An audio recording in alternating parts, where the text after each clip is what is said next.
And hello there! Welcome to the third in my Lane Changer series. This one's about Marissa Bastidas and is subtitled Same Lane, New Direction. Marissa and I have walked the same path together for 3 years, literally. We meet at James Gardens 2 Sundays every month and walk the Humber Trail. And we've talked about our plans as I geared up to leave law and move to Chandlerville. She left her 35-year job leading a supportive housing provider and reinvented herself as a life coach. Only through our interview, though, did I realize coaching's always been her schtick. Her tenants, her staff, and her children have all benefited from her innate talent for helping people find their calling. And now she's found hers. Marissa spent her early years in small-town Amherstburg, near Windsor, Ontario. She's the second eldest of 6 and the only one to go to university, where she studied social work. As a young woman, she sought to improve her French at an immersion in Quebec. There she fell for her tutor, a Latin American, who joined her in Toronto, where they had five daughters, including identical twin girls born when Marissa was 43. Marissa took positions working in service to others. As she describes it, without complaint or resentment, she's had a lifetime of spiraling around other people's needs. By her early 30s, Bastidas was executive director at Accommodation, Information, and Support, or AIS as it was known, a supportive housing provider that under Marissa's leadership acquired 4 small Toronto apartment buildings and housed and supported 100 tenants who had been homeless and who lived with mental illness, substance dependency, or both. Marissa's proud that some of AIS's clients, as she refers to those who live there, became valued members of the board of directors, providing strategic direction to the organization. From my role as a lawyer, I also accepted her invitation to join the AIS board.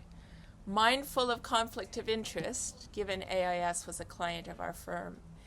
There I saw Marissa's passion for her work and how she created an environment where people could thrive, sometimes for the first time. I left the board when I became a partner in the firm and then became Marissa's go-to for tenant matters, including some Friday afternoon crisis calls where we'd puzzle through delicate situations, knowing outcomes for AIS clients often meant life and death. Neither one of us enjoyed those stressful situations, but we both knew Marissa was making a big difference to a small group of people. Her 20 staff knew Marissa was making a big difference, too. She coached them into leadership roles, often even coaching them out of the organization if she saw they needed other work. She remembers decompressing as a team at St. Anne's Spa one year, or at their annual holiday lunch at the Old Mill. She knew treating them well couldn't offset the job stress, but it was a start, and many stayed for decades. That stress started to ramp up proportionate to drug use in society. Her clients, perhaps more than some, were susceptible to use and overdose, and her staff became afraid to be on site alone. Marissa found a larger organization, Woodgreen, for AIS to amalgamate with, knowing they had the resources to provide the services her clients and her staff needed. Marissa remembers one of her staff once saying if he started to dread going to work, he knew it was time to leave. After the amalgamation and the challenges still increasing, Marissa began to feel that dread. She retired at 66. Burnout so often leads to a lane change, true for Marissa and a factor in my own decision to leave law too. That was January 2022. For February and March, Marissa was justifiably non-doing, as she says. She spent time with her adult daughters. The twins were by then 25 and both acting for film and television, something they'd done both from a young age. While she'd often used her vacation days to sit in on shoots, she had a new flexibility to go when she felt like it. Her older daughters were all partnered and 2 had given Marissa and her husband 6 grandkids. A 3rd daughter has recently given them a 7th. Now she was available to spend more time with them. Her empty schedule also allowed pursuing friendships, and it was then we realized we both live in Weston, So we turned our professional relationship into those bi-weekly walks. But 2 months in, she found herself frustrated, questioning her identity, and consuming too much Netflix and chocolate late into the night. She laughs that she could have ended up in the film critic lane. She thought about how her own mother, only recently dead, golfed up until her death at 95. Marissa knew she couldn't spend the next 30 years on the couch. She coached herself into action. She applied to a random email about becoming a life coach. She knew the reason she couldn't move forward was that spiral. Serving the needs of others prevented her from investing in herself. The realization unstuck her. She jumped into the course, learning the techniques after decades of coaching using her instincts. Within a year, she was a certified life and health coach. Marissa's branded herself as Marissa's Life Coaching Cafe and loves the work. One of the biggest bonuses is the flexibility. When her daughter had her first child, Marissa took time away from clients to coach her into new motherhood. She couldn't have done that in her old role. The beauty of this, too, is she can do this for as long as she wants to, at whatever pace her age allows. The toughest part? Placing a dollar value on something she'd done off the corner of her desk. And the marketing, that's tough, too. With 5 daughters in their 20s, 30s, and 40s, though, she's got a lot of help there. Although she's got a website and a small social media presence on LinkedIn, Marissa's focusing on word of mouth and knows that unless she's out talking about it, that model doesn't work.